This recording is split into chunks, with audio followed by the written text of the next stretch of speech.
नमस्कार सभी students and YouTubers family, आपका शिव लर्निंग एजुकेशन पॉइंट में स्वागत है।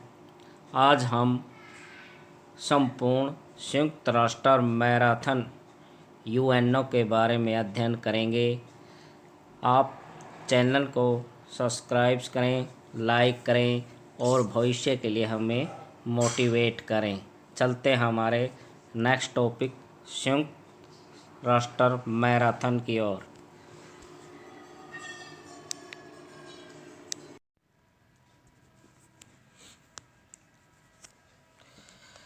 नेक्स्ट हम करेंगे राष्ट्र संघ और संयुक्त राष्ट्र संघ में तुलना। राष्ट्र संघ क्या है?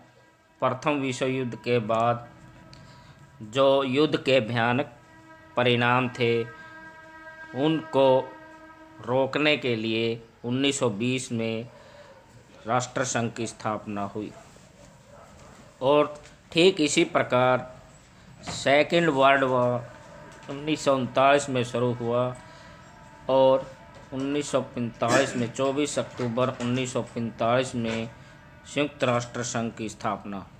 यह भी द्वितीय विश्व युद्ध के हानिकारक परिणामों को रोकने के लिए ही अस्तित्व में आया। दोनों संस्थाओं के संस्थापक शक्तिशाली राष्ट्र थे। एक में धुरी राष्ट्र थे तो दूसरे में मित्र राष्ट्र थे। कुछ देशों ने अपनी स्वतंत्रता को आगे बढ़ाने के लिए संयुक्त राष्ट्र संघ में अपनी आस्था जताई। राष्ट्र संघ कोई व्यक्ति विशेष या संस्था न होकर विजित राष्ट्रों का संघ था। इसी तरह संयुक्त राष्ट्र संघ भी कोई शक्तिशाली सरकार, व्यवस्था या देश न होकर विजित या मित्र राष्ट्रों का संघ था। इन दोनों की आपस में तुलना करने से कुछ लेखकों ने, जैसे डैग हैमरशोल्स, लॉरेंस हॉकिंस, वोडन्स आदि विद्वानों ने क्या है, इसको राष्ट्र संघ के रूप में नया पुनर्जन्म दिया है। यानी पुराने अवशेष में नए अवशेष की संज्ञा दी है। इसको राष्ट्र संघ का नया भेष कहा है। लेकिन यहाँ पर भी इसका उत्तरदायित्व कम नहीं हो कि ठीक है कि राष्ट्र संघ की तरह ही संयुक्त राष्ट्र संघ की द्वितीय विश्व युद्ध के परिणामों को रोकने के लिए अस्तित्व में आया। लेकिन फिर भी राष्ट्र संघ और संयुक्त राष्ट्र संघ में कई धाराओं में, कई विशेषताओं में, उद्देश्यों में, रचना में, आकार में अनेक अंतर हैं, जिसको हम बारी बारी से पक्ष और विपक्ष में अध्ययन करेंगे। संयुक्त राष्ट्र संघ में समानताएं हम देखेंगे। फर्स्ट है उत्पत्ति के आधार पर, यानी राष्ट्र संघ और संयुक्त राष्ट्र संघ की स्थापना क्या है, दोनों की उत्पत्ति क्या है, युद्धों के भयानक परिणामों को देखते हुए। प्रथम विश्व युद्ध के बाद राष्ट्र संघ बना और द्वितीय विश्व युद्ध के बाद क्या है, संयुक्त राष्ट्र अस्तित्व में आया। इसी उत्पत्ति का कारण क्या था, दोनों विश्व युद्धों की भयानकता से मानव जाति को बचाना था। प्रकृति के आधार पर दोनों देशों की प्रकृति क्या थी, समान थी। दोनों ही राष्ट्र क्या है, विजित राष्ट्र थे, विजित शक्तियाँ थी। प्रथम विश्व युद्ध के बाद विजित राष्ट्रों ने क्या, राष्ट्र संघ के निर्माण में महत्व दिया और द्वितीय विश्व युद्ध के बाद जो देश विजित थे उन्होंने भी इसके निर्माण में महत्वपूर्ण योगदान दिया। उनकी प्रकृति में समानताएं कुछ हद तक मिलती जुलती। संरचना की दृष्टि से, संरचना यानी बनावट की दृष्टि से भी राष्ट्रसंघ संयुक्त राष्ट्र की तरह है। राष्ट्रसंघ की महासभा, परिषद और न्यायालय, सचिवालय संयुक्त राष्ट्र संघ की क्या है, महासभा, सुरक्षा परिषद, अंतर्राष्ट्रीय न्यायालय और सचिवालय में से काफ़ी मिलते जुलते। उद्देश्यों के आधार पर समानता, दोनों के उद्देश्य सेम थे कि अंतर्राष्ट्रीय शांति व्यवस्था बनाए रखे जाए, विश्व में युद्धों की भयानकता से अवगत करा जाए, सदस्य राष्ट्रों को क्या है, युद्ध के भयानक परिणामों से अवगत करा जाए, किस प्रकार मानव जाति को भयंकर विनाश के कारणों से बचाया जाए। दोनों का उद्देश्य युद्धों की भयंकरता के परिणामों को रोकना और विश्व में शांति व्यवस्था बनाए रखना था। नेक्स्ट है विवादों के शांतिपूर्ण समाधान के आधार पर। दोनों ही राष्ट्रसंघ और संयुक्त राष्ट्र संघ दोनों ने ही क्या किया, जो आपसी देशों के विवाद थे जिससे शांति व्यवस्था को खतरा हो सकता था, उन्होंने दोनों को समाधान से यानी आपस में मिलजुल कर ऐसे विवादों का हल किया जाए ताकि विश्व में युद्ध ना हो और सारी मानवता को हानि ना उठानी पड़े।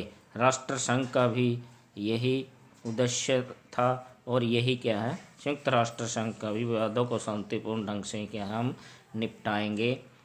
जहाँ तक जो विवाद दो देशों के बीच है, कोई युद्ध का कारण न बन जाए, दोनों ने ही शांति समझौतों, संधि आदि के माध्यम से क्या निपटाने का निर्णय लिया। प्रतिबंधात्मक कार्रवाई के आधार पर राष्ट्रसंघ और संयुक्त राष्ट्र संघ दोनों ने ही क्या है, युद्धकारी ऐसे राष्ट्र जो साम्राज्यवादी नीति से थे, अर्थात जो कमज़ोर देश को जो शक्तियाँ दबाए हुए थी, उन पर प्रतिबंध लगाने की दृष्टि से भी दोनों क्या थे, बराबर थे। दोनों ने ही आर्थिक प्रतिबंध से क्या है, उनको अवगत कराया। शक्ति गुटों का शिकार, दोनों ही संघ क्या शक्ति गुटों में बटे हुए थे। पहला राष्ट्रसंघ वर्साय की संधि थोपी गई थी जर्मनी पर और विजित होने पर उन्होंने अपने आप को क्या है, अन्य से श्रेष्ठ साबित कर दिया था और जर्मनी को उत्तरदायी ठहराया गया था। लेकिन वो क्या थे, अपने आप को सर्वश्रेष्ठ शक्ति मानते थे और इस पर ज़्यादातर यूरोपीय शक्ति का प्रभाव था। इसी प्रकार संयुक्त राष्ट्र संघ भी एशिया, अफ्रीका और मित्र राष्ट्रों की क्या है, प्रभुसत्ता पर क्या है, कायम था। भावात्मक दृष्टि से दोनों ही भावात्मक रूप से क्या थे, भावधारा एक ही थी दोनों में, यानी भावना से क्या थे, एक थे कि इन देशों की भावनाएं क्या थी कि इन देश के शक्तिशाली देश ये व्यक्त करना चाहते थे कि युद्ध किसी भी नीति का आधार नहीं हो सकता, युद्धों से सारी मानवता का विनाश हो जाता है। इसलिए हमें युद्धों के भयानक परिणामों को देखते हुए अंतर्राष्ट्रीय शांति व्यवस्था बनाए रखनी चाहिए। इस तरह दोनों ही संघ भावात्मक रूप से भी मिले हुए थे और उनमें एकता दिखाई देती थी। इस पर भी हम कह सकते हैं कि राष्ट्रसंघ और संयुक्त राष्ट्र संघ काफ़ी हद तक समान होते हुए भी उनमें विभिन्नताएं लाजमी थी। राष्ट्रसंघ और संयुक्त राष्ट्र संघ में अनेक मुद्दों पर ऐसी विभिन्नताएं थी, उनके स्थापना पर, उनके अधिकारों पर, उनके उद्देश्यों में, उनके निर्णयों में काफ़ी हद तक की उसमें असमानताएं थी। अब हम असमानताओं का अध्ययन करेंगे। जन्म के आधार पर अंतर। फर्स्ट है कि दोनों ही क्या था, जन्म युद्धों के बाद हुआ। राष्ट्र संघ का प्रथम विश्व युद्ध के बाद और संयुक्त राष्ट्र संघ का क्या है, सेकंड विश्व युद्ध।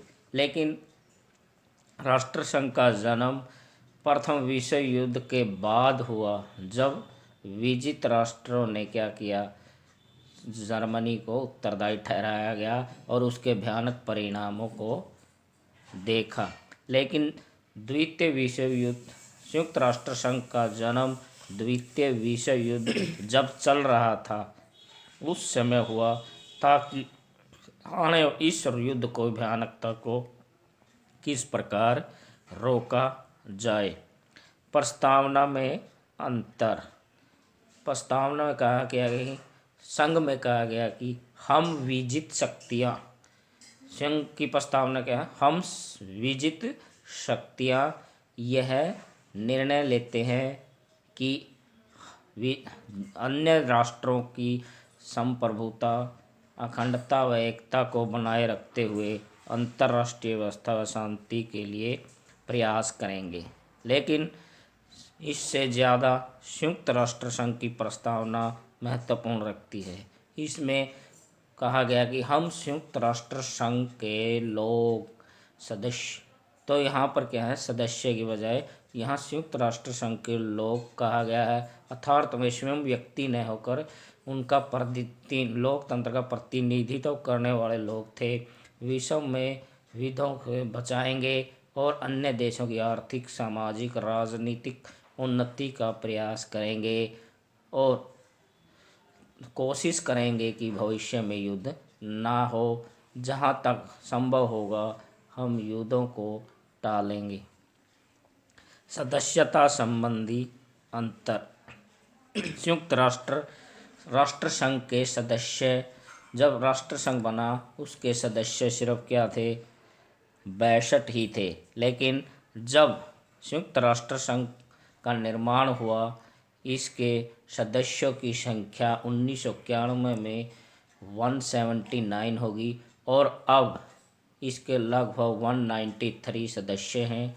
नया बनने वाला सदस्य दक्षिणी सूडान है, जो इसका अंतिम सदस्य अस्तित्व में आया है, इस संयुक्त राष्ट्र की सदस्यता जिसने ग्रहण की है। अधिकार क्षेत्र में अंतर। राष्ट्र संघ और संयुक्त राष्ट्र संघ के अधिकार क्षेत्र में अंतर है। राष्ट्र संघ क्या था, सिर्फ विजित राष्ट्रों का संघ था और उसके अधिकार क्षेत्र सीमित थे। सिर्फ वो क्या थे, यूरोप महाद्वीप के एक हिस्से तक ही कायम थे।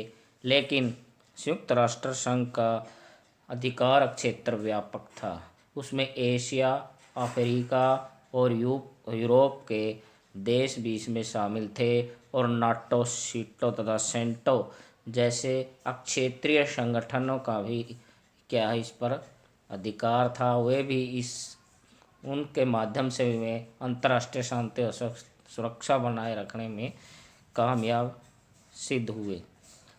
संगठन में अंतर।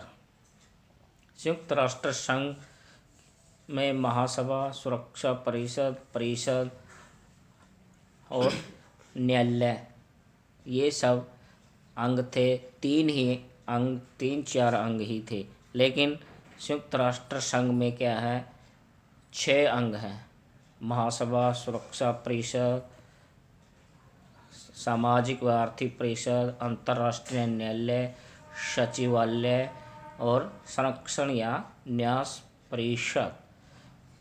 इसका आर्थिक और सामाजिक जो अंग है वो अलग है, क्योंकि इसमें पता था कि सभी देशों की स्वतंत्रता तब तक कायम नहीं रह सकती जब तक उनको आर्थिक व सामाजिक अधिकार बराबर नहीं दिए जा सकते। इसलिए इस अंग का इसमें महत्वपूर्ण है और उनके अंगों से ज़्यादा संयुक्त राष्ट्र संघ के 6 अंग हैं, जो इसे और भी प्रभावशाली व शक्तिशाली बनाते हैं। नेक्स्ट है अधिवेशन में व मतदान प्रणाली में अंतर। राष्ट्र संघ का अधिवेशन क्या है, महीने में एक बार या साल में 2 बार ही होता है और 2 या 4 दिन इसकी बैठक चलती है। लेकिन संयुक्त राष्ट्र संघ का अधिवेशन क्या है, महासभा का अधिवेशन तो चलता है 2 महीनों में, साल में 2 बार इसके अधिवेशन होता है। और सुरक्षा परिषद का अधिवेशन किसी भी समय महासभा की सिफारिश पर बुलाया जा सकता है, यानी इसका अधिवेशन चलता ही रहता है।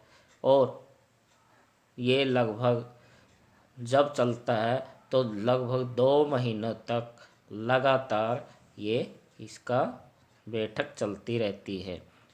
और मतदान प्रणाली, संयुक्त राष्ट्र संघ में क्या है, मतदान व्यवस्था सदस्य राज्यों के 2/3 बहुमत से किसी भी सदस्य राज्य को इसकी सदस्यता प्रदान की जाती थी।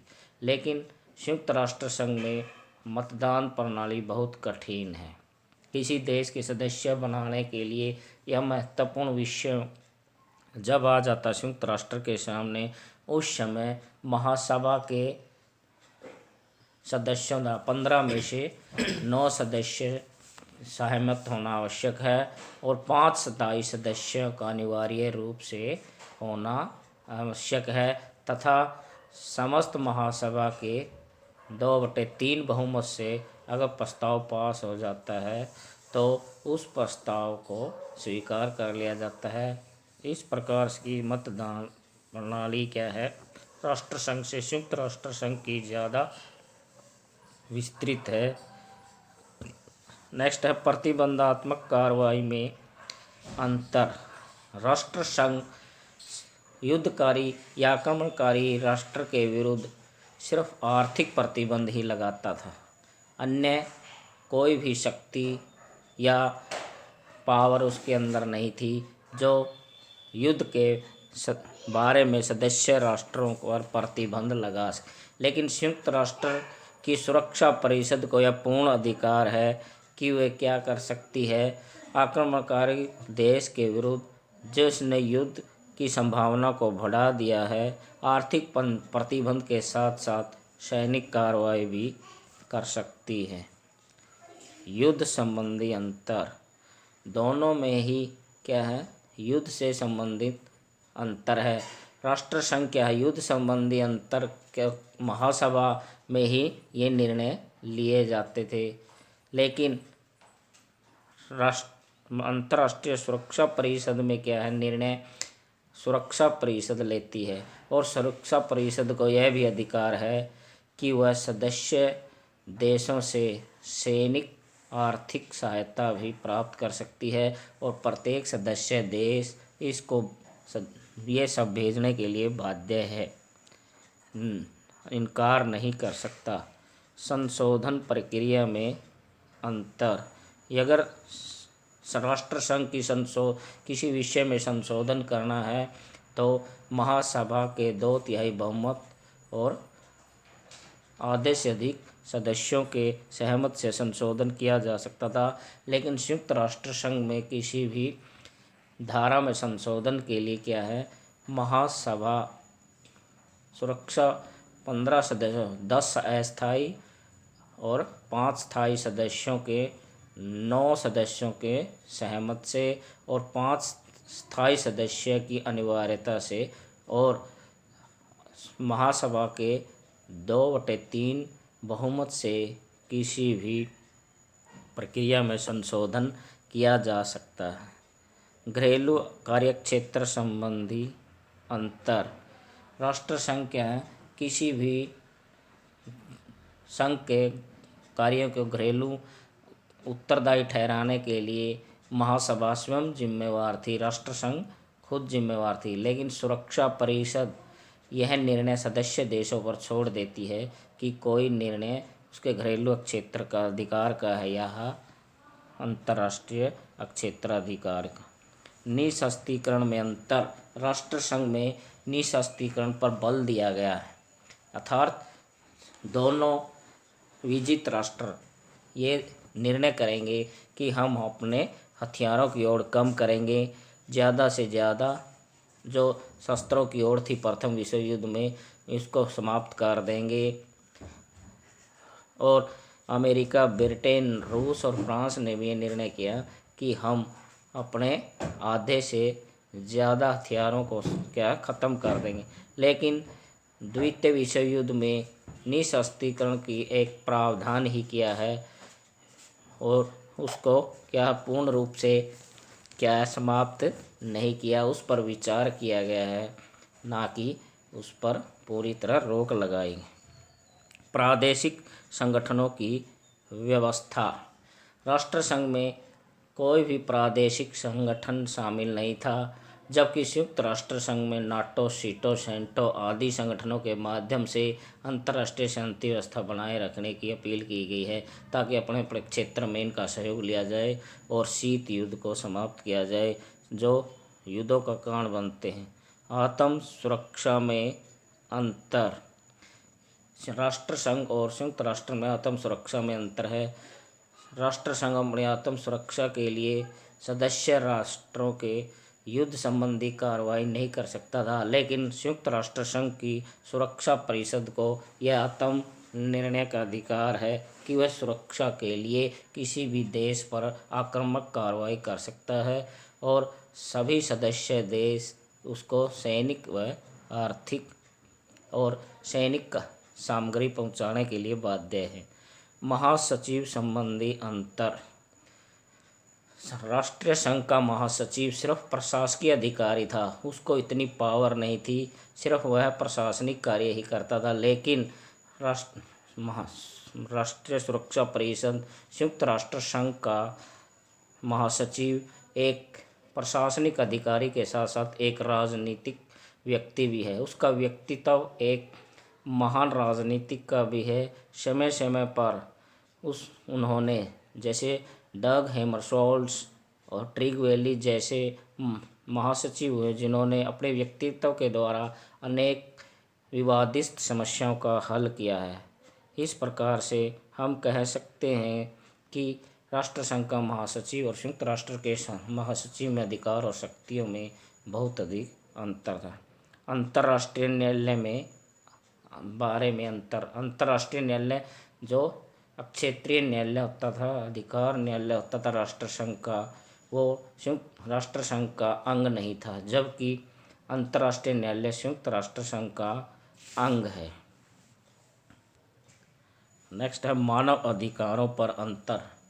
राष्ट्र संघ में मानव अधिकारों पर कोई चर्चा नहीं की है, जबकि संयुक्त राष्ट्र संघ में मानव अधिकारों के विषय में बहुत ही विस्तृत व्याख्या की गई है।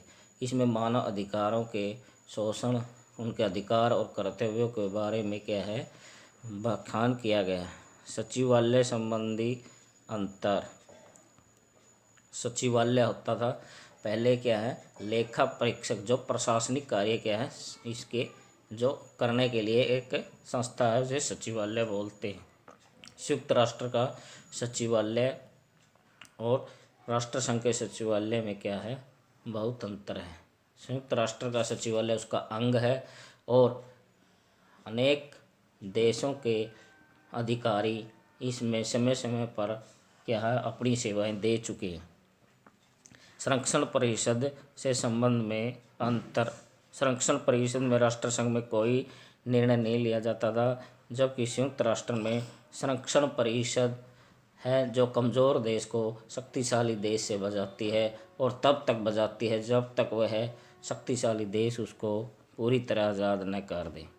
प्रसंविधा की अपेक्षा चार्टर व्यापक परलेख।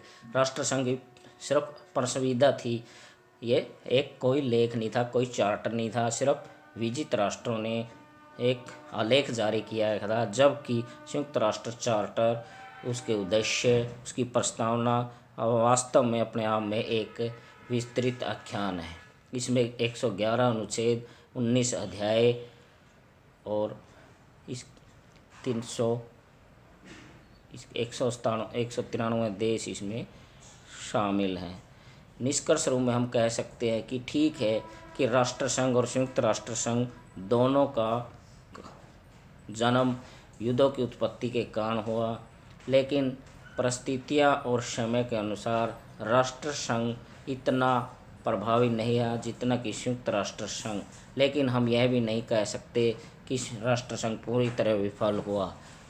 उसकी सफलता के कमियों के साथ साथ निकाल दिया जाए तो उसकी कमियों को छोड़कर उसने अंतर्राष्ट्रीय शांति व्यवस्था में महत्वपूर्ण भूमिका निभाई है, जिसने आने वाले समय में संयुक्त राष्ट्र संघ को बढ़ावा दिया है। निसंदेह संयुक्त राष्ट्र संघ के पद चिन्हों पर ही चलकर आगे बढ़ा है। इस प्रकार हम इसकी समानताएं और विभिन्नता को देखते हुए निष्कर्ष में यही कह सकते हैं कि संयुक्त राष्ट्र संघ एक भावी संस्था है जो विश्व को शांति और सुरक्षा बनाए रखने में अपनी महत्वपूर्ण भूमिका निभा रही है।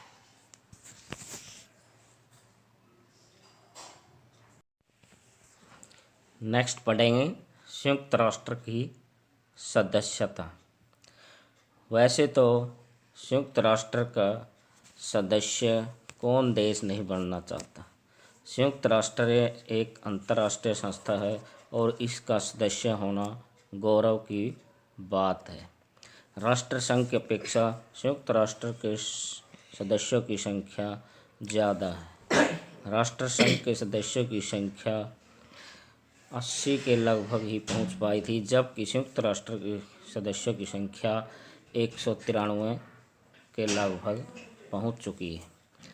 लेकिन जो संयुक्त राष्ट्र की नीतियों, उद्देश्यों और संप्रभु राज्य जो संयुक्त राष्ट्र की नीतियों, उद्देश्यों और संयुक्त राष्ट्र की संस्थाओं में विश्वास रखते हैं, वो संयुक्त राष्ट्र के सदस्य बन सकते हैं। लेकिन इसमें कहा गया कि संयुक्त राष्ट्र के सभी देश इसके सदस्य बन सकते हैं, लेकिन वास्तव में ऐसा नहीं है। यहाँ पर भी जो शक्तिशाली देश हैं, खासकर सोवियत संघ और संयुक्त राज्य अमेरिका, जो संयुक्त राष्ट्र संघ में जिन 5 सदस्यों को वीटो पावर मिली हुई है, वे अपने राजनीतिक महत्वाकांक्षा के लिए तुष्टीकरण की नीति यानी निषेधात्मक शक्ति का प्रयोग करते हैं और सदस्य राष्ट्रों को इसका सदस्य नहीं बनने देते।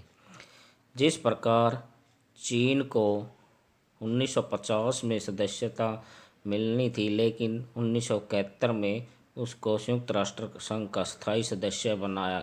इसमें अमेरिका ने बार बार वीटो का प्रयोग किया। उसका उद्देश्य सिर्फ यही था कि चीन को संयुक्त राष्ट्र संघ का स्थायी सदस्य बनाने से सोवियत संघ की शक्ति का विस्तार होगा और यूएनओ में संयुक्त राष्ट्र संघ में अमेरिका की पावर कम होगी। इस प्रकार की तुष्टीकरण की नीति जब अपने राजनीतिक महत्वाकांक्षा को जब किसी अंतर्राष्ट्रीय स्तर पटल पर रखा जाता है, तो वहाँ पर संयुक्त राष्ट्र की सदस्यता ग्रहण करने में समस्याएं आती हैं। इसलिए कोई भी देश आसानी से संयुक्त राष्ट्र संघ का सदस्य नहीं बन पाता। उसे लचीली पेचीदा प्रक्रिया से होकर गुजरना पड़ता है और उसमें महासभा 2/3 बहुमत से और सुरक्षा परिषद के 9 सदस्यों द्वारा तथा 5 स्थायी सदस्यों का समर्थन आवश्यक है। अगर एक भी सदस्य उसको नकारात्मक वीटो का प्रयोग करता है तो सदस्य बनने से हो जाता है, चूक जाता है, वो उसका सदस्य नहीं बन सकता। संयुक्त राष्ट्र संघ के 2 प्रकार के सदस्य। प्रारंभिक सदस्य से अभिप्राय वो सदस्य थे जिन्होंने संयुक्त राष्ट्र संघ के चार्टर को शुरू में स्वीकार किया। शुरू में संयुक्त राष्ट्र के 51 सदस्य थे, उसे संयुक्त राष्ट्र के प्रारंभिक सदस्य कहा जाता है। जो सभी सदस्य संप्रभु राष्ट्र थे। लेकिन भारत, यूक्रेन, बेल्जियम और बेलारूस आदि ये देश क्या हैं जिन्होंने बाद में स्वतंत्रता प्राप्त की, लेकिन फिर भी संयुक्त राष्ट्र संघ के प्रारंभिक सदस्यों में इनके नाम आते हैं। दूसरा है निर्वाचित अथवा बाद में प्रवेश पाने वाले सदस्य।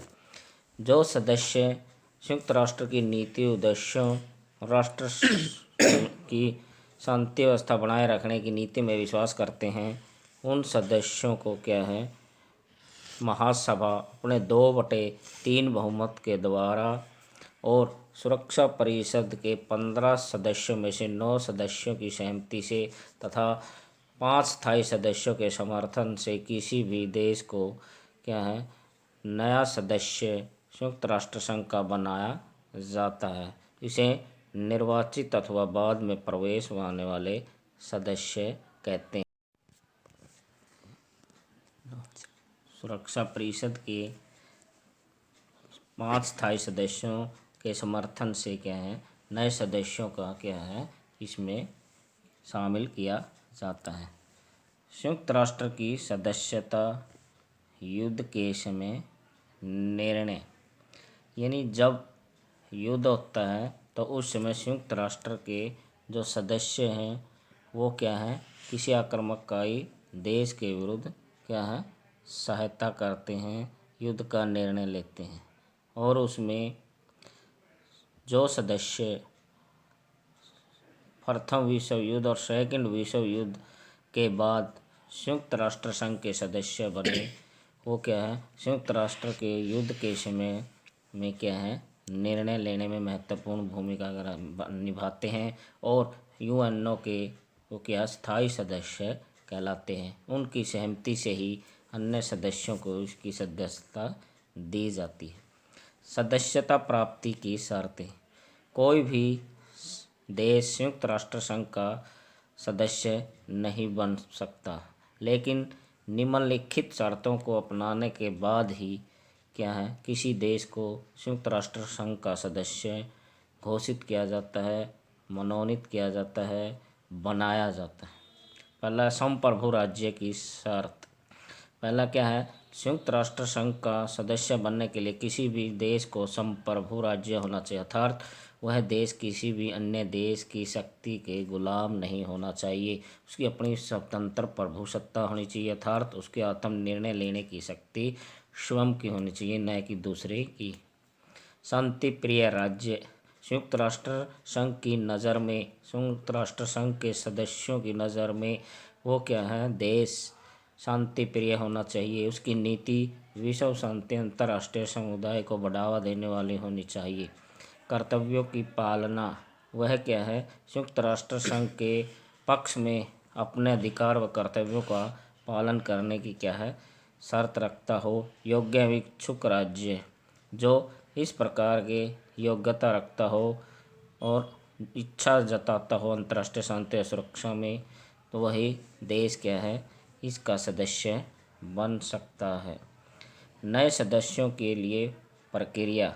नए सदस्यों को संयुक्त राष्ट्र संघ का सदस्य बनने के लिए इतना आसान नहीं होता, उसे जटिल व पेचीदा प्रक्रिया से होकर गुजरना पड़ता है।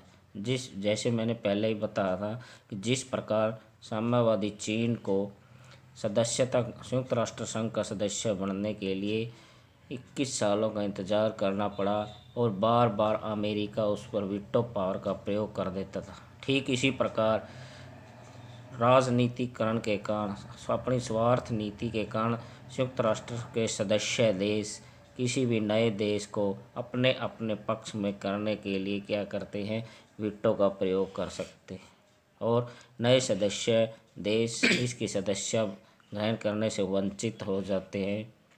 नए सदस्यों को महासभा में 2/3 बहुमत से और सुरक्षा परिषद के 9 सदस्यों द्वारा तथा स्थायी सदस्यों के समर्थन के बाद ही क्या है सुरक्षा परिषद यानी यूएनओ की सदस्यता मिल पाती है। यह एक जटिल और पेचीदा प्रक्रिया है। निलंबन। किसी सदस्य को निलंबन का अधिकार सुरक्षा परिषद को संयुक्त राष्ट्र संघ को है।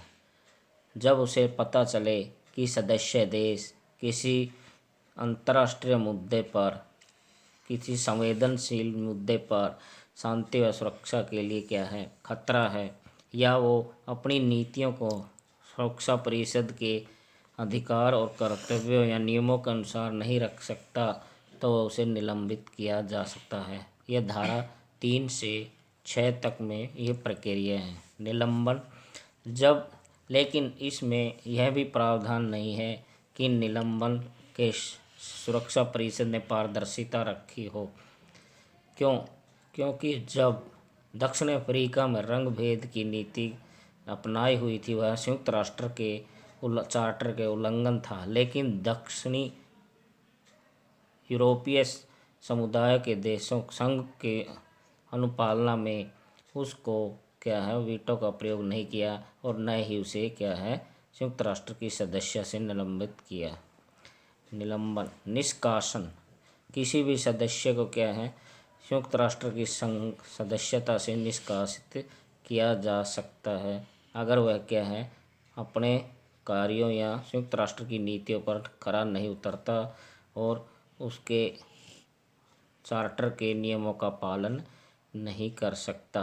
राष्ट्र संघ में निष्कासन की प्रक्रिया थी कि 2 वर्ष का पहले नोटिस देकर वह क्या है उसको निष्कासित किया जा सकता था, लेकिन संयुक्त राष्ट्र संघ में आजकल ऐसा नहीं है, किसी भी देश का क्या है निष्कासन नहीं किया गया। सदस्यता त्यागना, कोई भी देश जिस प्रकार राष्ट्र संघ में 2 वर्ष पहले अधिसूचना देकर कोई भी सदस्य देश राष्ट्र संघ से निष्कासित हो सकता है, जिस प्रकार प्रथम विश्व युद्ध के बाद अमेरिका राष्ट्र संघ से क्या है निष्कासित हो गया था, लेकिन संयुक्त राष्ट्र संघ में यह प्रावधान क्या है नहीं है। कोई भी देश अगर इसका सदस्य से त्याग नहीं कर सकता, क्योंकि इसकी सदस्यता महत्वपूर्ण है। इस बात से प्रेरित होकर संयुक्त राष्ट्र संघ में इस विचार को ग्रहण नहीं किया, यानी कुल मिला के सदस्य देशों को स्वेच्छा से अधिकार है कि वह इसकी सदस्यता को ग्रहण करे या स्वयं इसका त्याग करे, यह उसके ऊपर निर्भर करता है। संयुक्त राष्ट्र के जो सदस्य नहीं हैं, संयुक्त राष्ट्र के अब तक 193 सदस्य हैं, लेकिन जो सदस्य संयुक्त राष्ट्र के सदस्य नहीं हैं वे भी क्या है संयुक्त राष्ट्र संघ के सदस्य बने। इसके लिए सुरक्षा परिषद को राजनीतिक स्वार्थ पूर्ति से दूर होकर अपने सौहार्दता से, सरलता से, उदारता से उसको अपनाना होगा और अपनी स्वार्थता को त्याग कर नए सदस्यों का इसमें प्रवेश दिलाना होगा। गुटबाजी तुष्टीकरण की नीति से ऊपर उठकर अंतर्राष्ट्रीय शांति और सुरक्षा के लिए नए राष्ट्रों का इसमें स्वागत करना होगा। खासकर जो निषेधात्मक शक्ति वीटो पावर है उसका प्रयोग संयुक्त राष्ट्र के नए सदस्य बनते समय तो प्रयोग अनावश्यक बैन होना चाहिए। क्यों? क्योंकि उस समय जब निषेधात्मक शक्ति 5 देशों को दी गई थी उस समय परिस्थितियां अलग थी, लेकिन आजकल परिस्थितियां बदल गई हैं। हो सके तो नए सदस्य देशों का चयन करते समय वीटो पावर की शक्ति को कम से कम बैन करना आवश्यक है, तभी हम अन्य देशों को संयुक्त राष्ट्र संघ के शामिल कर सकेंगे और अन्य देश भी इसमें अपनी आस्था दिखा सकेंगे।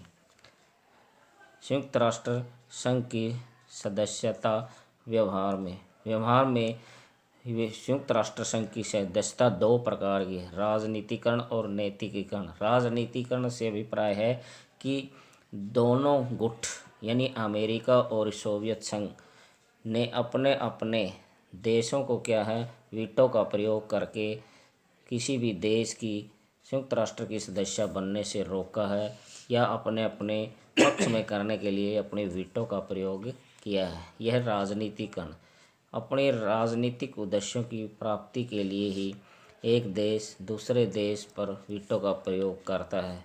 अमेरिका ने कई बार ऐसा किया है, और बेलारूस और यूक्रेन जो सोवियत संघ के सदस्य थे, उन उसके विघटन के बाद ही क्या है, संयुक्त राष्ट्र संघ के सदस्य बन पाए। नैतिकीकरण से अभिप्राय है कि प्रत्येक देश को यह नैतिक अधिकार है कि वह ऐसी महापंचायत संयुक्त राष्ट्र संघ का सदस्य बने। उसे नैतिकता से अधिकार है कि वह ऐसी शांति की व्यवस्था में भाग ले और अपना नैतिक उत्तरदायित्व ग्रहण करते हुए संयुक्त राष्ट्र का सदस्य बने।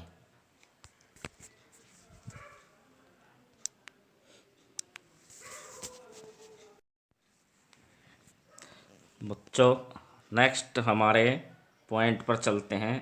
संयुक्त राष्ट्र संघ के अंग। संयुक्त राष्ट्र संघ का परिचय। संयुक्त राष्ट्र के चार्टर के अनुसार इसके 6 अंग हैं। महासभा, सुरक्षा परिषद, आर्थिक तथा सामाजिक परिषद, न्यास परिषद, न्याय तथा अंतर्राष्ट्रीय न्यायालय, सचिवालय। इन अंगों के संगठन, शक्ति तथा कार्यों का संक्षिप्त वर्णन इस प्रकार है। महासभा है हमारा पहला पॉइंट। इसकी रचना। महासभा संयुक्त राष्ट्र का महत्वपूर्ण अंग है। इसे विश्व की संसद के नाम से भी जाना जाता है। इसका मुख्य कार्य विचार विमर्श करना तथा चार्टर के अंतर्गत हर विषय पर क्या करना है, विचार करना, वाद विवाद करना। एक प्रकार की क्या है, बड़ी विश्व के देशों की संसद है ये। रचना। संयुक्त राष्ट्र के सभी सदस्य महासभा के सदस्य होते हैं। जब इस संस्था का निर्माण किया गया तो उस समय इसके 51 सदस्य थे और 1992 में इसकी सदस्य संख्या 179 हो गई। चार्टर की धारा 9 में महासभा की रचना पर प्रकाश डाला गया है। महासभा में क्या है, प्रत्येक सदस्य को 5 सदस्य और 5 वैकल्पिक सदस्य भेजने का अधिकार है। महासभा का अधिवेशन प्रति वर्ष सितंबर मास में हर मंगलवार को प्रारंभ होता है, लेकिन सुरक्षा परिषद की सलाह पर इसका कभी भी बैठक या सम्मेलन बुलाया जा सकता है। महासभा हर वर्ष अपने अध्यक्ष का चुनाव करती है। महासभा का अध्यक्ष 1 वर्ष के लिए चुना जाता है और संयुक्त राष्ट्र संघ के यह प्रथा पड़ गई है कि प्रबंधक अध्यक्ष बड़ी शक्तियों वाले देशों से का प्रतिनिधित्व नहीं होगा, यानी छोटे देशों से ही उसका अध्यक्ष होगा। नेक्स्ट है इसके कार्य और शक्तियाँ। संयुक्त राष्ट्र संघ के कार्य और शक्तियाँ। पहला है चुनाव संबंधी कार्य। महासभा सुरक्षा परिषद के 10 अस्थायी सदस्यों का चुनाव 2 वर्ष के लिए करती है। अगला पॉइंट है वह आर्थिक व सामाजिक परिषद के 54 सदस्यों का चुनाव 3 वर्ष के लिए करती है।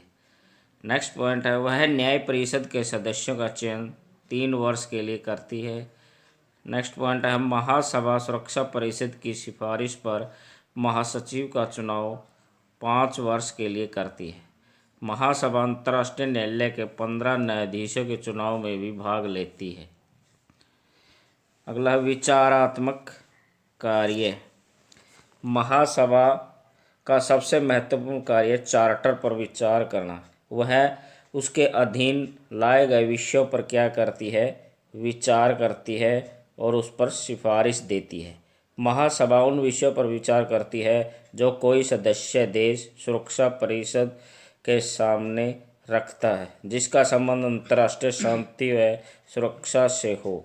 विचार विमर्श के आधार पर वह सुरक्षा परिषद तथा अन्य देशों को सुझाव दे सकती है, परंतु महासभा के इस विचार पर यह प्रतिबंध भी है कि वह सुरक्षा परिषद किसी विषय पर विचार कर रही हो तब वह महासभा उस विषय पर विचार नहीं कर सकती। अंतर्राष्ट्रीय शांति व सहयोग। महासभा राजनीतिक, आर्थिक, सामाजिक, सांस्कृतिक, शिक्षा संबंधित अंतर्राष्ट्रीय मामलों पर एक दूसरे देशों का सहयोग करती है, उस पर सुझाव देती है। अंतर्राष्ट्रीय कानून के प्रति के विवश होकर रंग भेद, जाति, लिंग भेदभाव के आधार पर वह सबको समान अधिकार देती है। महासभा संयुक्त राष्ट्र के दूसरे अंगों तथा एजेंसियों से भी विचार विमर्श करती है तथा उन्हें सुझाव भी देती है। संशोधन कार्य। महासभा चार्टर में 2/3 बहुमत से क्या है, सिफारिश कर सकती है, उसमें कुछ संशोधन भी कर सकती है। अनुच्छेद 109 के अंतर्गत सुरक्षा परिषद की सलाह से महासभा समस्त देशों की सभा बुला सकती है ताकि चार्टर पर विचार विमर्श किया जा सके। बजट। नेक्स्ट पॉइंट है हमारा बजट। संयुक्त राष्ट्र के बजट का दायित्व महासभा पर है। महासभा संयुक्त राष्ट्र का विचार विमर्श करती है तथा उसका पास करती है। संघ का समस्त सदस्य लाभ उठाते हैं, उसमें भागीदार होते हैं एवं सदस्यों के बीच उसका अनुपात महासभा निश्चित करती है, यानी किस सदस्य को कितने अनुपात में क्या है धनराशि संयुक्त राष्ट्र संघ को देनी है, उसका विभाजन भी क्या है महासभा करती है। अन्य अंगों पर नियंत्रण। महासभा संयुक्त राष्ट्र के दूसरे अंगों एजेंसियों पर नियंत्रण रखती है, उसके कार्यों पर नियंत्रण रखती है। महासभा संयुक्त राष्ट्र के दूसरे अंगों की रिपोर्ट सुनती है और उन पर भी विचार विमर्श करती है। नेक्स्ट है सुरक्षा परिषद रचना। सुरक्षा परिषद संयुक्त राष्ट्र की कार्यपालिका है। जिस प्रकार महासभा विश्व की संसद थी, इसी प्रकार सुरक्षा परिषद इसकी कार्यपालिका के समान है। चार्टर के अंतर्गत अंतर्राष्ट्रीय शांति व सुरक्षा बनाए रखने का दायित्व सुरक्षा परिषद पर होता है। इस कारण सुरक्षा परिषद राष्ट्र रूपी शरीर में दिल के समान है। रचना। संयुक्त राष्ट्र की रचना यूएन चार्टर के धारा 23 में 5वें अध्याय के 23 में इसका वर्णन है। शुरू में इसके 11 सदस्य थे, जिसमें 5 स्थायी और 6 अस्थायी थे, लेकिन धीरे 5 स्थायी सदस्य अमेरिका, सोवियत संघ, इंग्लैंड, फ्रांस और चीन और 6 अस्थायी सदस्यों का चुनाव महासभा 2/3 बहुमत से किया जाता है। सुरक्षा परिषद के छोटे राज्यों को स्थान मिलना काफ़ी कठिन है, इसलिए इस परिषद में छोटे एजेंसियों में बांटा गया है। महासभा सुरक्षा परिषद के 10 अस्थायी और 5 स्थायी सदस्य हैं। 1977 में गुटनिरपेक्ष राज्यों द्वारा तीसरी दुनिया के देशों को प्रतिनिधित्व देने के लिए इसमें प्रयास किए गए। सुरक्षा परिषद की कमेटी प्रणाली। सुरक्षा परिषद एक लघु संस्था है, फिर भी यह चार्टर की धारा 29 में इसकी कार्यप्रणाली सुचारू रूप से चलाने के लिए एक कमेटियों में बांटी गई ताकि अच्छे से इसका कार्य चलता रहे। सैनिक स्टाफ समिति इसकी एक समिति है, जिससे महत्वपूर्ण समिति सैनिक स्टाफ समिति है। इसमें चार्टर 47 के अनुसार अंतर्राष्ट्रीय शांति और सुरक्षा को बनाए रखने के लिए सुरक्षा परिषद के मुख्य उद्देश्य इसकी सलाह देती है, जैसे परिषद की सैनिक आवश्यकताएं, सैन्य बल का प्रयोग और निर्देशन, शस्त्रों के नियमन हेतु संभावित निशस्त्रीकरण। अगले हम मतदान विधि। सुरक्षा परिषद की मतदान व्यवस्था चार्टर की धारा 27 में व्यवस्था की गई है। सुरक्षा परिषद का प्रत्येक सदस्य एक वोट का अधिकार दिया गया, यानी कितना ही बड़ा देश हो उसका एक ही वोट माना जाएगा, चाहे छोटा हो चाहे विकसित हो चाहे विकासशील देश। कार्यविधि संबंधी मामले में सभी निर्णय 15 में से 9 सदस्यों की स्वीकृति से लिए जाएंगे। सभी सदस्य बराबर होंगे। सुरक्षा परिषद के कार्य और शक्तियाँ। अंतर्राष्ट्रीय शांति व सुरक्षा बनाए रखना। संयुक्त राष्ट्र संघ का महत्वपूर्ण कार्य क्या है? विश्व में शांति और सुरक्षा बनाए रखना और उन विषयों पर विचार विमर्श करती है जिसके अंतर्गत सुरक्षा और शांति का भंग होने का भय हो। संयुक्त राष्ट्र संघ के चार्टर के अंतर्गत यह विषयों पर भी विचार कर सकती है। उसके सदस्यों के अतिरिक्त संघ का कोई सदस्य राज्य या सेक्रेटरी जनरल भी विवादपूर्ण मामलों को शांति भंग होने के भय से परिषद का ध्यान उन मामलों की तरफ लगा सकता है जिससे अंतर्राष्ट्रीय शांति व सुरक्षा को खतरा हो। यह ऐसे राष्ट्रों को जिसमें कोई झगड़ा हो अथवा आपस में मतभेद हो पत्र व्यवहार करके फैसला करने का निर्णय करती है, प्रार्थना करती है।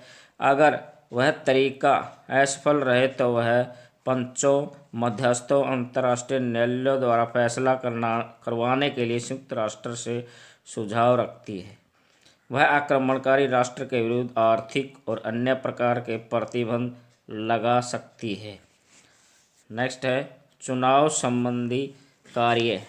सुरक्षा परिषद जिम्मेवारी क्या है? सुरक्षा परिषद नए सदस्यों को संयुक्त राष्ट्र संघ का सदस्य बनाने पर क्या करती है? सहयोग करती है। चार्टर की धारा 97 में अधिक सुरक्षा परिषद महासचिव की नियुक्ति के लिए महासभा को सिफारिश करती है। वह सिफारिश स्थायी सदस्यों की सहमति से ही है। सुरक्षा परिषद महासभा से मिलकर अंतर्राष्ट्रीय न्यायालय के न्यायाधीशों में निर्वाचन में भी भाग लेती है। सदस्यों का प्रवेश। धारा 4 के अंतर्गत कोई भी राष्ट्र संयुक्त राष्ट्र संघ का सदस्य तभी तक नहीं बन सकता जब तक कि सुरक्षा परिषद के 5 स्थायी सदस्य और 9 सदस्यों का समर्थन प्राप्त न हो। नए राज्यों का संस्था में प्रवेश रोकने के लिए स्थायी सदस्यों के द्वारा अनेक बार वीटो पावर का प्रयोग हुआ है। सदस्यों का निलंबन। चार्टर की धारा 5 के अंतर्गत अगर किसी भी सदस्य के विरुद्ध सुरक्षा परिषद के द्वारा शांति व सुरक्षा को बनाए रखने के लिए निवारक या बाध्यकारी कार्रवाई की जाती है तो महासभा सुरक्षा परिषद की सिफारिश पर उस राष्ट्र के सदस्यता विशेष अधिकारों के प्रयोग से निलंबित कर सकती है। नेक्स्ट है सदस्यों का निष्कासन। धारा 6 के अनुसार यदि संयुक्त राष्ट्र संघ का कोई भी सदस्य चार्टर के सिद्धांतों का बार बार उल्लंघन करता है तो ऐसी स्थिति में सुरक्षा परिषद की सिफारिश पर महासभा के द्वारा उस सदस्य को निष्कासित किया जा सकता है। नेक्स्ट है चार्टर में संशोधन। धारा 108 के और 9 के अंतर्गत पुनर्वलोकन और चार्टर में संशोधन पर प्रकाश डाला गया। यह तभी हो सकता है यदि महासभा 2/3 बहुमत से और सुरक्षा परिषद के 5 स्थायी सदस्यों की सहमति से 9 सदस्य संशोधन पर प्रस्ताव प्रस्तुत करें, परंतु दोनों ही संस्थाओं द्वारा संशोधन पास होना चाहिए तभी लागू हो सकता है। नेक्स्ट हमारा आर्थिक और सामाजिक परिषद। आर्थिक और सामाजिक परिषद संयुक्त राष्ट्र संघ का तीसरा सबसे महत्वपूर्ण अंग है। बिना आर्थिक और सामाजिक परिषद के अंतर्राष्ट्रीय शांति व्यवस्था की स्थापना नहीं हो सकती। वेंडरबॉक्स द होगन के अनुसार आर्थिक और सामाजिक संकट असंतोष, निराशा व तनाव को जन्म देता है जिससे अव्यवस्था, स्थायित्व व सुरक्षा समाप्त हो जाती है। आर्थिक व सामाजिक परिषद क्या है? महासभा के अधीनस्थ एवं उसके कुछ कार्यों को करने के लिए वह संस्था प्रतिनिधि के रूप में कार्य करती है। कार्यात्मक प्रकार है इसके। आर्थिक नए इस परिषद की स्थापना दो आयोग प्रकार के, कार्यात्मक आयोग और प्रादेशिक आयोग। कार्यात्मक आयोग हैं, इस आयोग को यातायात व संचार व्यवस्था, जनसंख्या आयोग, सामाजिक आयोग, मानव अधिकार आयोग, आर्थिक विकास आयोग इत्यादि। कार्यात्मक आयोग के सदस्यों का चुनाव आर्थिक और सामाजिक परिषद द्वारा किया जाता है और इसका कार्यकाल 3 या 4 वर्ष होता है। प्रादेशिक आयोग, कार्यात्मक आयोग के अतिरिक्त परिषद के 4 प्रादेशिक आयोगों की स्थापना की गई। ये आयोग है यूरोपीय नियमित आयोग, एशिया व सुदूर पूर्व नियमित आर्थिक आयोग, लैटिन अमेरिका आर्थिक आयोग, अफ्रीकी आर्थिक आयोग। इस क्षेत्रीय आयोगों का कार्य विशेष क्षेत्रों में सीमित रहना है। आर्थिक तथा सामाजिक परिषद के कार्य। विश्व का एक सबसे बड़ा क्षेत्र आर्थिक और सामाजिक परिषद की दृष्टि से पिछड़ा हुआ है। आर्थिक व सामाजिक परिषद का अर्थ है कि पिछड़े क्षेत्रों के लोगों का जीवन स्तर किस प्रकार उठाया जाए, किस प्रकार उनकी आजीविका दिलाना, आर्थिक और सामाजिक प्रगति करना। दूसरा पॉइंट है अंतर्राष्ट्रीय आर्थिक तथा सामाजिक व्यवस्था, स्वास्थ्य से संबंधित समस्याओं का हल करना और उनका अंतर्राष्ट्रीय सांस्कृतिक तथा शिक्षा के क्षेत्र में सहयोग बढ़ाना।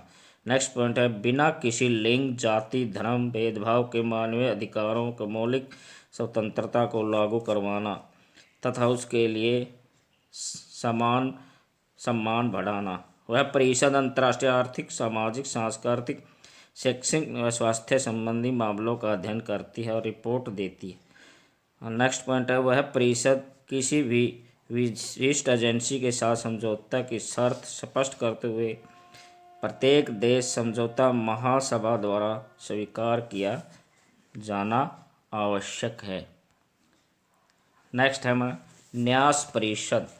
न्यास परिषद जिससे राष्ट्र की संरक्षण प्रणाली का स्थान ग्रहण किया है। न्यास परिषद को राष्ट्र की संरक्षण प्रणाली भी कहते हैं। इसका मुख्य उद्देश्य अंतर्राष्ट्रीय शांति व सुरक्षा में वृद्धि करना, संरक्षित प्रदेशों का विकास करना ताकि वे स्वतंत्रता प्राप्त करने के योग्य हों, उसके मौलिक मानवीय अधिकारों के लिए वातावरण तैयार करना।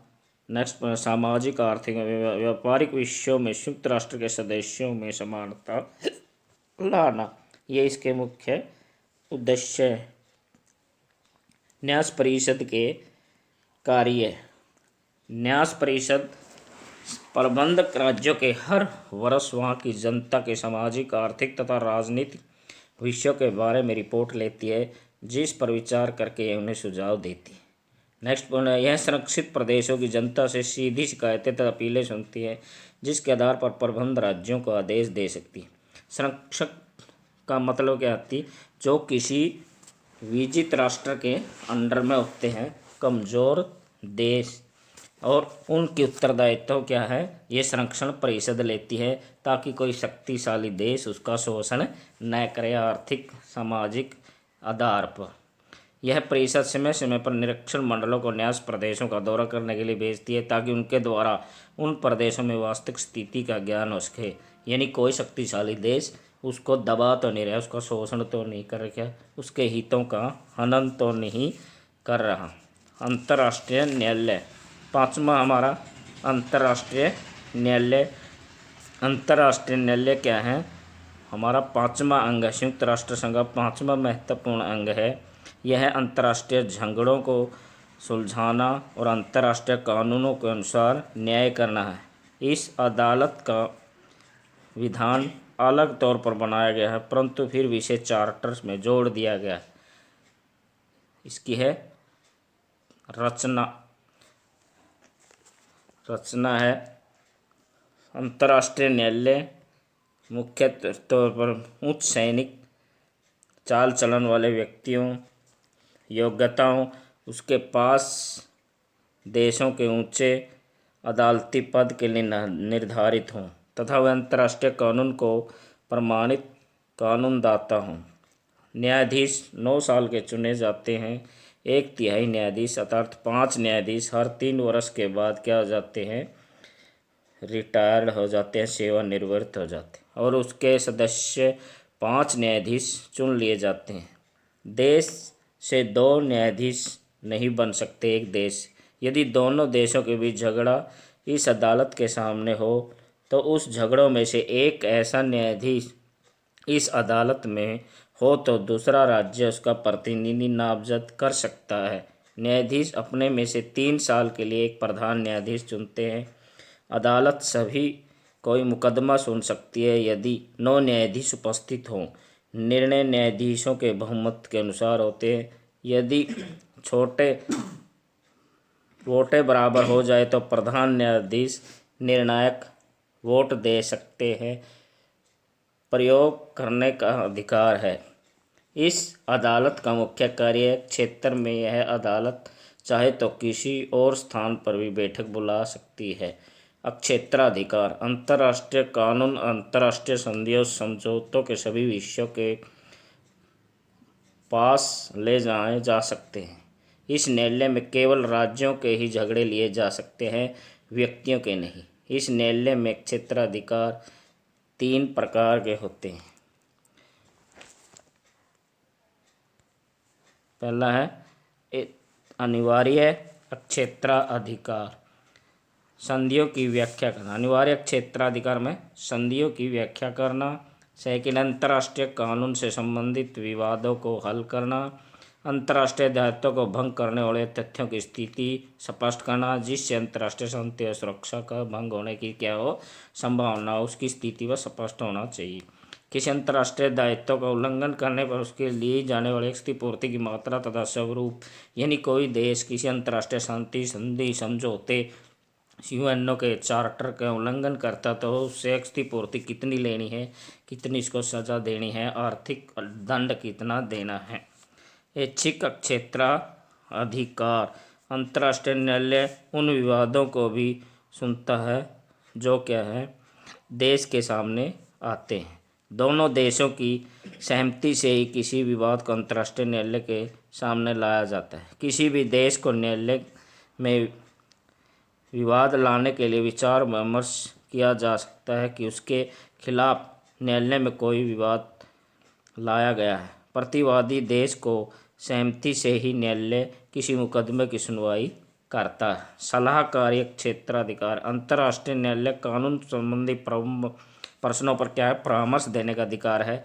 चार्टर के अनुच्छेद 96 के अंतर्गत महासभा या सुरक्षा परिषद द्वारा किसी भी कानून प्रश्न पर अंतर्राष्ट्रीय न्यायालय से सलाह ली जा सकती है और वह सलाह देने के लिए बाध्य है। इसके अलावा महासभा संयुक्त राष्ट्र के अन्य अंगों और विशिष्ट संस्थाओं को अपने अपने कार्यक्षेत्र में कानूनी प्रश्नों पर परामर्श लेने का अधिकार प्रदान करती है, परंतु किसी अंग को न्यायालय का परामर्श स्वीकार करने के लिए बाध्य नहीं किया जा सकता। सचिवालय जिस प्रकार हमारा 5 अंग थे अंतर्राष्ट्रीय न्यायालय, इसी प्रकार हमारा 6ठा अंग है सचिवालय। सचिवालय क्या है? प्रशासकीय अभिकरण है। किसी काम को चलाने के लिए क्या है हमें क्या है सचिवालय की आवश्यकता पड़ती है। संयुक्त राष्ट्र संघ का सचिवालय भी क्या है वर्तमान में जिस प्रकार से सरकारों के हमारे सरकारी दायित्व होते हैं, कार्यकारी अधिकारी होते हैं, उसी प्रकार अंतर्राष्ट्रीय स्तर पर संयुक्त राष्ट्र संघ की सफलता भी बड़े पैमाने पर सचिवालय पर निर्भर करती है। इसे संघ की प्रशासकीय शाखा भी कहा जा सकता है। अगला है सचिवालय की रचना।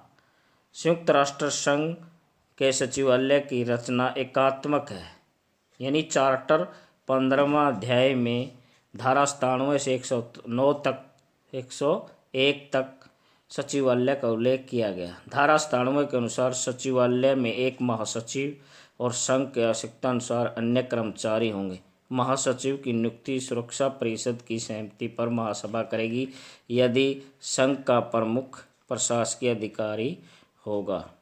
अगला कर्मचारियों का चयन। संयुक्त राष्ट्र सचिवालय के कर्मचारियों की नियुक्ति का एक सरल कार्य नहीं है। उसकी नियुक्ति क्या है में बातों पर ध्यान रखना पड़ता है। प्रथम तो चार्टर में यह व्यवस्था की गई है कि ऐसी वर्ष बहाली में उसकी कार्यक्षमता का ईमानदारी से ध्यान रखा जाएगा और द्वितीय सारे विश्व के नागरिकों को उसमें शामिल किया जाएगा।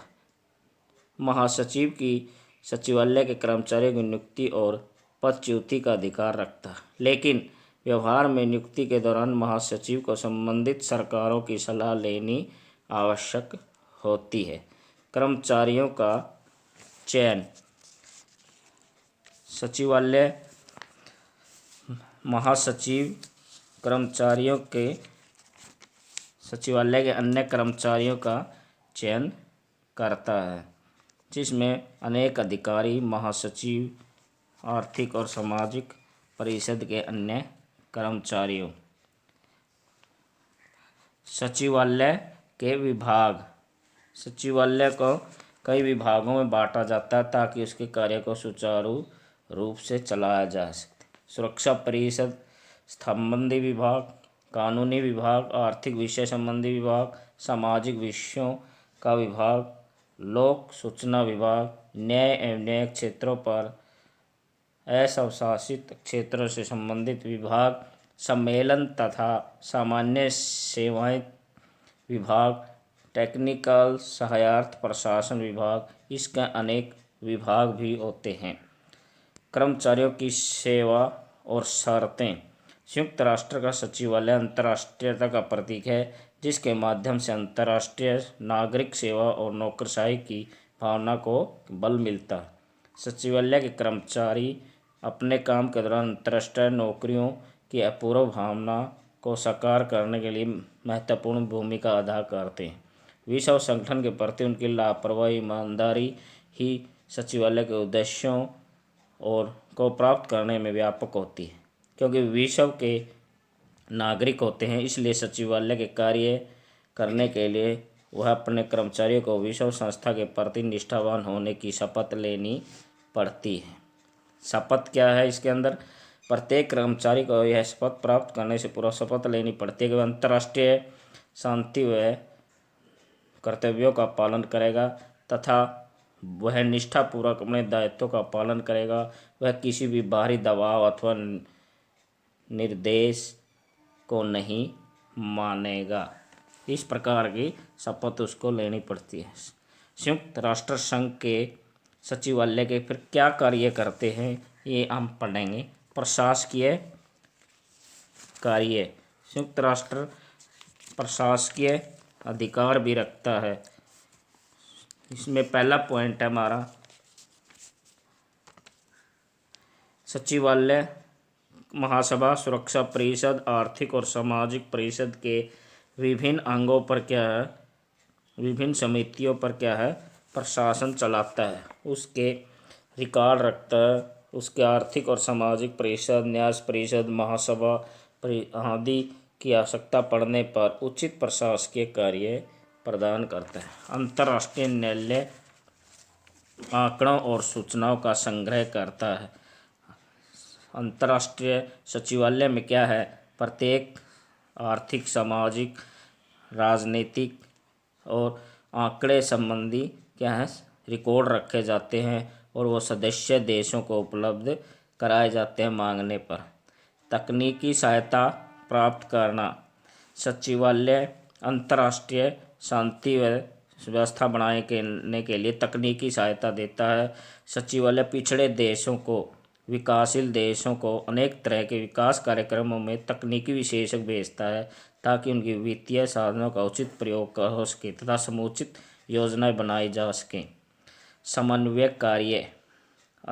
सचिवालय संयुक्त राष्ट्र संघ के विभिन्न अंगों एवं विशिष्ट एजेंसियों के समन्वय काम करता है, यानी तालमेल बैठाता है, सहयोग से काम करता है। सचिवालय ही केवल मात्र ऐसा अंग है जो संयुक्त राष्ट्र के अन्य अंगों के अभिकरणों को जोड़ने का कार्य करता है। संसार के विभिन्न देशों में फैले संघ के कार्यक्षेत्रों तथा समायोजन का कार्य भी सचिवालय द्वारा किया जाता है। अंतर्राष्ट्रीय संधियों का पंजीकरण।